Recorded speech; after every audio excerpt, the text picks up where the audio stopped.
Hey, what's up, guys? Toogie here, back again with another episode of my California Golden Seals Draft to Glory series. In the last episode, we lost in the first round to Connor McDavid and the Edmonton Oilers. That puts us into an interesting spot, to say the least. We have a very, very difficult offseason ahead. Granted, it will start off somewhat brightly with the draft, although this episode might not start off all that brightly. So the Narwhals do force a Game 6 against the Utica. Will they be able to force a Game 7? No, they will not. So North Bay is out in the second round, so we at least get that out of the way early.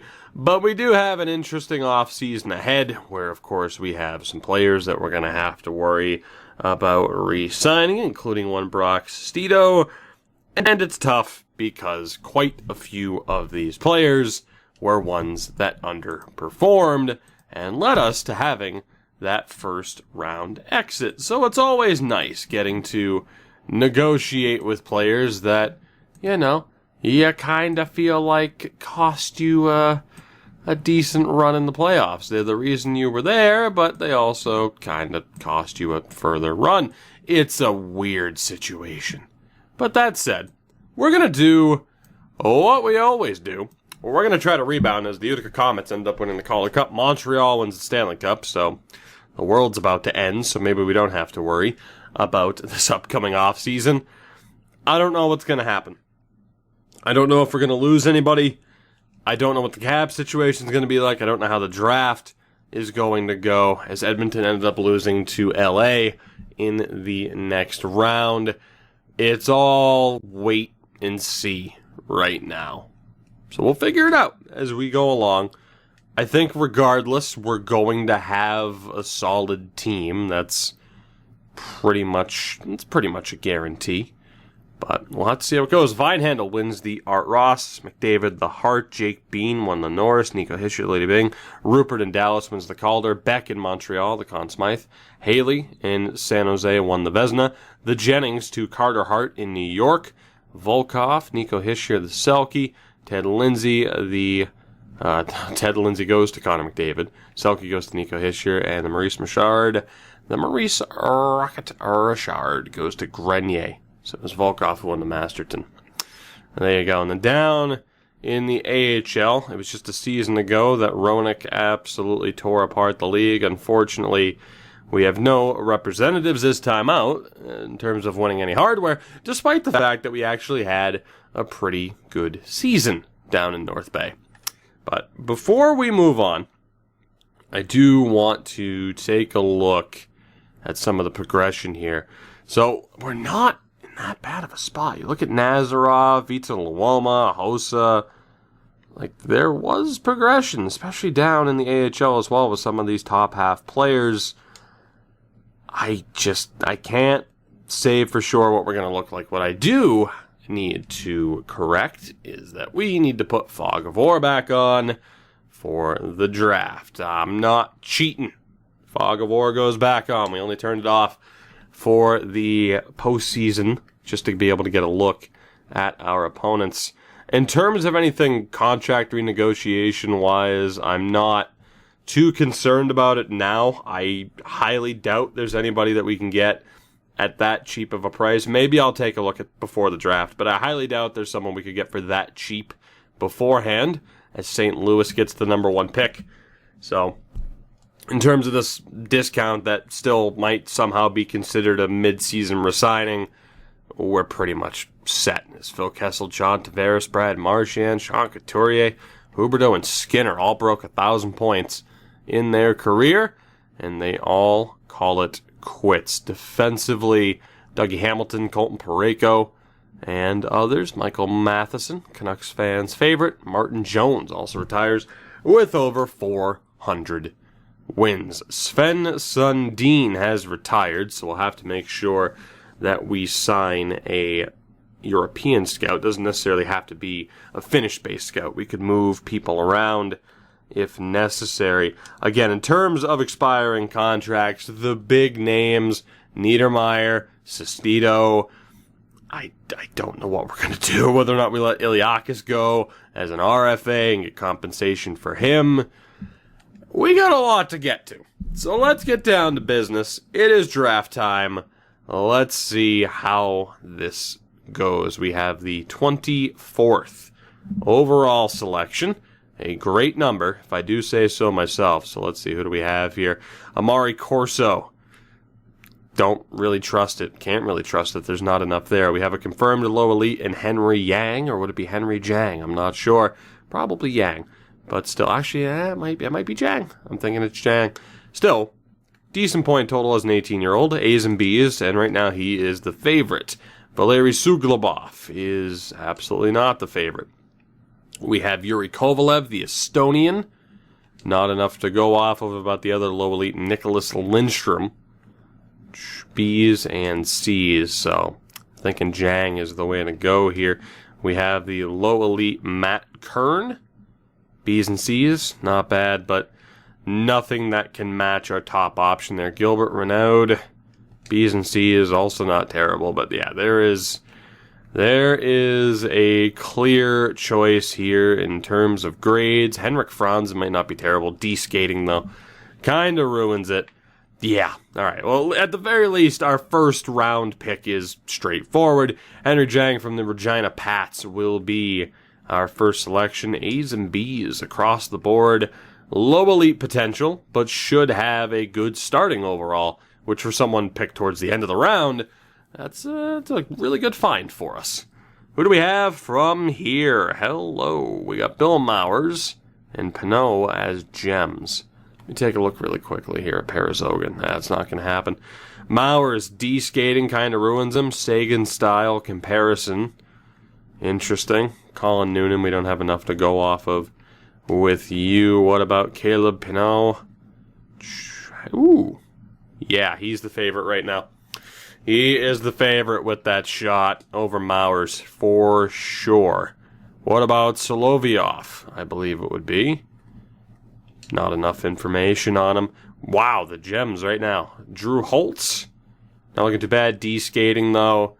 Amir Grattan could be worth it. Oh my god, there's another one. Miroslav Sorovi, unfortunately, isn't going to pan out. So at least we have some half-decent options. That's always nice. Michael Cook, putting the E before the A. That's a terrible idea. B's and C's, decent point total, but we don't have as reliable of information on him. Burmstroff, again, not all that reliable. So I think we're good. In terms of pinned players, again, there was Cook, decent point totals, but we don't know for sure. Otherwise, there's Pinot, and there's Grattan, and Caleb Pinot is going to be the guy. Better physical and defense for Grattan, but the better shooting for Pinot. He's also younger. So, Caleb Pinot will be the next option. Am I butchering that name? Perhaps. Time will tell. You'll let me know. I know that for sure. Let's take a look here in the third round. Marcus Brizgalov. Yeah, not really feeling it. Do we have anybody else? Emlyn we know pretty much nothing about, but not going to happen. Jesus McClellan. C's and D's. That's unfortunate. What about Vladimir Turikov?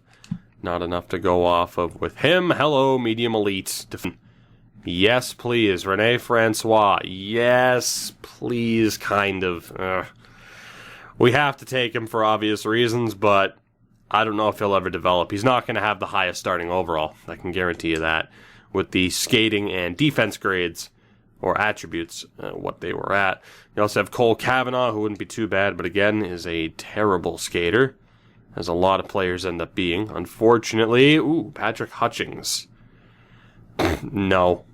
Just. I mean, maybe. At least he's younger, so there's a chance he could develop to be half decent, but that's not looking too good. And then there's another medium elite, Julius Armsden. Yikes. And what about Corbin Berry? Also, kind of yikes. So let's take a full look here. We have Francois, Hutchings, and Armsden. And when we look at Francois, good shooting and puck skills. Everything else is questionable. Armsden, same thing. Whereas Hutchings has a long way to go. A long way to go. But is listed as a gem. A lower potential than Francois, however. In terms of who our scouts has rated, or in terms of who the scouts have rated higher, it is Francois. And I think we have to go for him, although the Belgian Patrick Hutchings, I gotta admit, I'm intrigued by him, just for the fact that he's a gem, but we'll take the medium elite defenseman, Rene Francois. It's really the skating and the defense. We'll see what happens. But we'll take him over the gem, which may come back to haunt us, admittedly. But it's not as if the gem was extremely far along. I mean, he's got a long way to develop, if he ever does, to being half decent. B's and C's for McClellan, but confirmed a medium starter.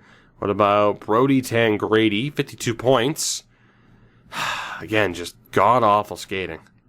God-awful skating. We have Quinn Dawes in goal. Not enough to go off of. Corbin Yonkman. Decent point total, but not a ton to go off of. Pavel Kozlov. Same thing. We're kind of at that point in the draft where I'm not sure how much information we're going to have on a lot of these guys, although Tomas Nylander, who is confirmed as a grinder, probably the way to go, even if it is a slightly off-the-board pick. A confirmed gem, even as a grinder, could still be worth it. Chris Ricci isn't that bad, but I'm guessing those grades actually aren't that great. We'll take a look at Aiden Gove. No, and Åkerlund. Åkerlund's not looking that bad. It would depend on the overall, but he may end up being selected later. I think for now, I mean, yeah, we're at the 120s, so now's the right time to take Thomas Nylander, and we will. The low elite grinder, listed as a gem. We will take Nylander. That brings us to the 5th round. That was weird. It almost glitched out there, I guess, but we'll take a look here. So Åkerlund's still there, as expected. Did we look at Arkhipov? I think we did. There's really not a ton to go off of. We have Gove, Gove, and Åkerlund, who are both okay. Ledbedev, there's not a ton to go off of. We have the low elite, Louis Delclaire. Not looking that great, though. Anybody else want to be in contention for this potential pick? Jackson Beck? Absolutely not. What about Jalen Woywitka? Also, a sharp no. A very harsh no. These next two, Miles Geet, not terrible, and Camden Cogliano, also not terrible necessarily, but yeah, we're kind of not really grasping for straws here, but limited options. We're going to go for the goaltender, Torsten Åkerlund, because when has a Swedish goaltender ever been a bad decision for us throughout the history of me on this channel playing NHL? When has it ever been a bad choice? So Cogliano's still there. Do we have, and honestly at this point now we can start sorting here. So we have Bear Salvador, 47 points. Not a ton to go off of though. We have Grossman. It's just not enough to go off of. The low elite gem, Aldrich Blatney. Has a long way to go as a 19-year-old, but is listed as a gem. You have Alec Campoli. Yikes. You have Oscar Enroth, also kind of a yikes. Robinson Melnick. Long way to go, but he is 17, so we do have the 2 gems remaining. And that seems as safe a bet as any. We will start off with taking the slightly higher rated in the competitive seasons ranks. We'll take Blatney and hope that Melnick is still there in the 7th round. So overall, this draft is looking like it's going to go pretty well for us. On paper, at least, with whatever we have to kind of go off of. Melnick is still there. Beautiful. So we'll see how these players develop. Outside of the first round, there really wasn't that one guy that I think will be a true steal, but we may have ended up with an NHLer out of the group. Now we get to the fun part. By the fun part, I mean the not so fun part. We get to worry about trying to re-sign and keep this team together. Why? Because we have no choice but to keep this team together for the most part. We can let some players go as RFAs if we maybe perhaps get something for them. But the big concern is whether or not Sestito is going to take a max deal, if he even deserves it after his postseason performance. And again, you look at some of the other underperforming guys, question marks abound with this roster. But we'll see what we can do. Let's go to the re-sign phase. And as always, we will start off with goaltenders. Now, Sestito does not want to sign. We could let go of Saprikin or Iliakis and probably get compensation. That said, Iliakis would fetch us a higher return. First step here, though, McArdle is going to be on the way out as a fringe starter. There's just not really going to be any room for him to develop. So we'll let him go for nothing. Sestito. Jesus, wants an 8-year deal. I mean, if he's willing to accept that, I'm willing to give it to him. So we'll try it. We'll see what happens with the other two goaltenders. And the other Fragapani needs to be signed outright anyway. That would bring us to 5 goalies. And Åkerlund's Swedish, so he can be signed too. So we'll try to keep Sestito. One of these two will go. And actually, in fairness, we don't need to sign Åkerlund because injuries aren't on. So we should be okay, and we can leave him to be unsigned for the rest of the year. Defenseman Niedermeyer also needs a contract. So does Cullen. Cullen's not looking for all that much. He's looking like he's going to be leading the way AHL-wise. I can't help but think we're not going to get compensation for him. I mean, when you look at our defense here, our top 6 is pretty much locked in, right? So we have Cullen, Hancock, Bannister, Bukaboom, Holmberg, and Parent, or Parent. Really, it's Saugus who's also there. So thankfully nobody else has to be signed outright. So re-signing Cullen and Bannister actually isn't the worst way to go. We would still have our 6 secured. So let's try to bring back Cullen, only for a season, just to keep our options open. Just to keep our options open. We should be able to drop that down to about $1 million. A little bit over, but we'll go 1 year, $1 million, one way, and see if he accepts that. Bannister, I mean, let's be honest, Parent, Pandolfo, they're not going to be signed, but Blatny, Francois, Blatny at a low elite. We can keep Bannister for another year. He's not going to be a long-term solution, but we can keep him for another year just to bolster up the AHL defense. But we really do need to find a way to bring in some top-notch defensive prospects. Of course, it has to be through the draft. Forward-wise, Krog is a UFA. We have Nazarov as an RFA. This is where it gets tough. Very, very tough. This isn't great. Not one bit. Chuko at a low 6. Low elite McCammon. So Stortini at a medium 9 can obviously go. Just trying to see if there's anyone else who's an obvious cut at this point. I mean, we do have some guys that can certainly stay on the roster. But in terms of carving out a solid 24, we need to prioritize Niedermeyer and Sestito. So let's go ahead and send an offer out to Niedermeyer. He does not want to re-sign. We'll just send him the offer that he's asking for as well, and we'll see what the initial reaction is to these early offers. As Turco is back as a scout, Cullen accepted, Sestito rejected, Fragapani accepts, Bannister accepts, Niedermeyer rejects. No real surprise there. So goaltending. Iliakis, how much are you looking for? Because that is a big factor. $4 million. What would be the compensation? Because on the open market, he's probably going to look for more. But $4 million would put him in second round pick territory. And on the open market, if he looks for over 5.5, that'd be a first and a third. So considering Brock Sestito isn't going anywhere, it probably would be worth letting Iliakis go and then just having Saprikin as our backup just to get the biggest return possible. So as much as I like Len Iliakis, former 5th-round pick, and want as solid of a tandem as we can get, we have too few options, or too many options, and Iliakis is the safer bet to actually get, signed via offer sheet. So we'll let him go, hopefully, and we'll look to sign Saprikin to the deal he is looking for. Sestito, again, it's complicated with you, isn't it?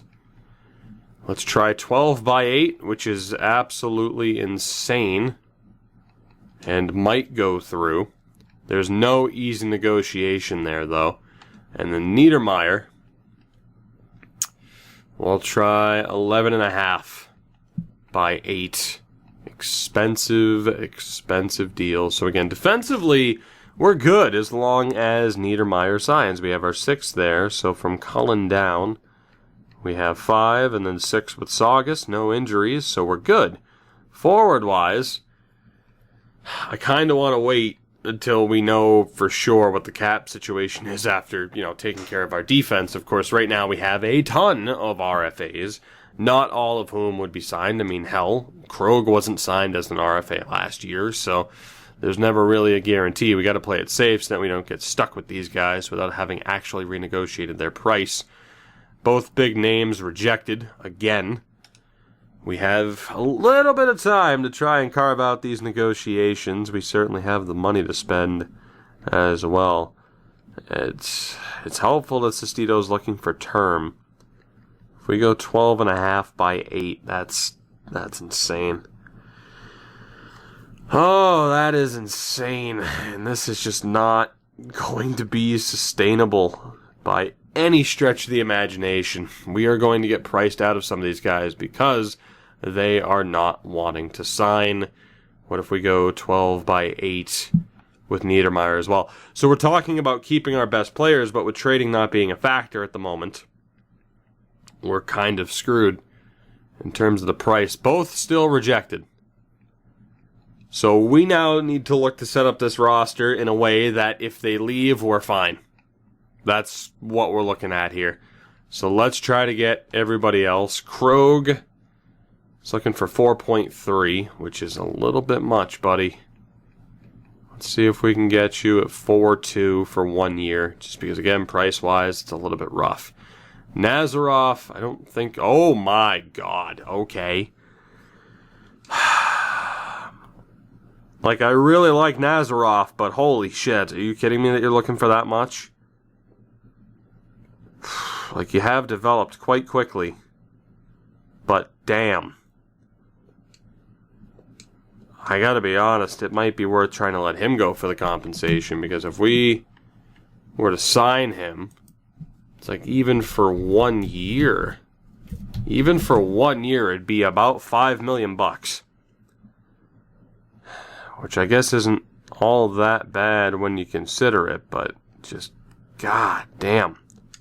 If you consider his asking price on the open market, we might be able to make it work for us. Nylander's also looking for a boatload of money.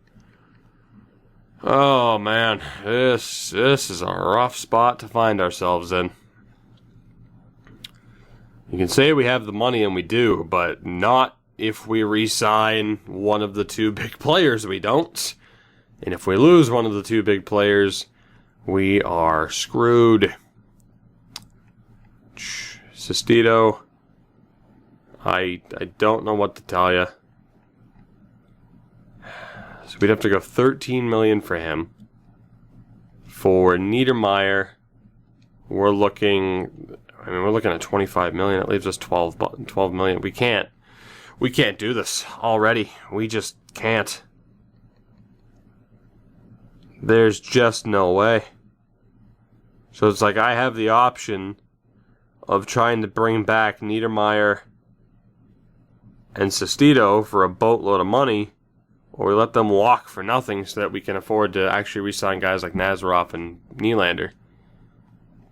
At least if we wanted to give them the long-term deals that they're actually looking for and not waste that RFA time.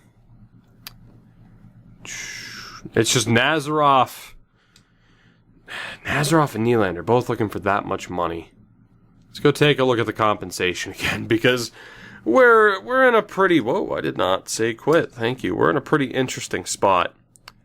So it'd be a first and a third round pick for Nazarov, and potentially a second, if not a first and a third, for Nylander as well, which is just insane.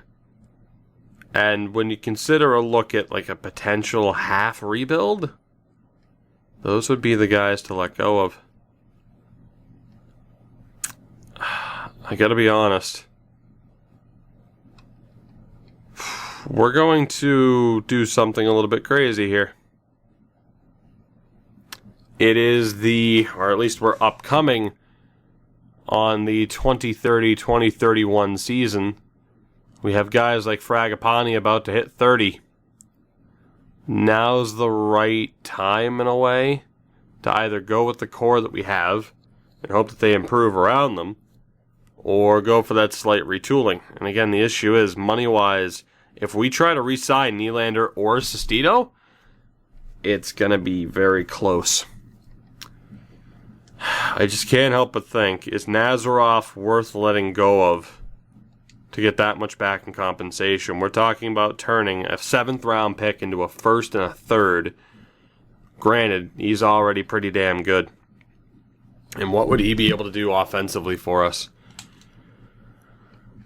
The big issue is he going to get any better, and is he worth signing even at 1 year? We would be able to drop that down to, again, about $5 million.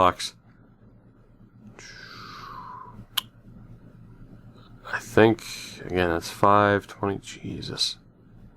We really don't have the money for this. Damn. What's Eddie looking for? Yeah, like even Eddie's looking to get overpaid. Vita Luoma, same thing. We have guys that want to get paid. And that is not good news. So I gotta be honest. I'm stuck in that we could potentially keep this team together and go for it again, but we lost. You could argue, well, the team's going to develop, and perhaps you're right. But if this team in its current form can't get past Edmonton in the first round, it might not be the worst idea to try and do a quick rebuild on the fly.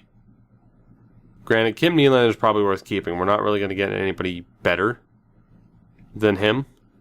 So I think we'll try to keep him, although he is looking for more than I'd prefer, and he's going to continue to want more money. We have the offer out for Krog. I'm going to send the offer out to Sestito. Maybe. I'm just thinking about the cap here. We have the option of just letting Sestito go for nothing because he's going to cost way too much. Like $13 million is too much for one player. Even if it is Brock Sestito. Is he worth $13 million per? Probably. You look at what he's been capable of. But then you also consider what he's been capable of in the playoffs. Sometimes good, sometimes great, sometimes not so much. I think there's a couple of different ways we could go here.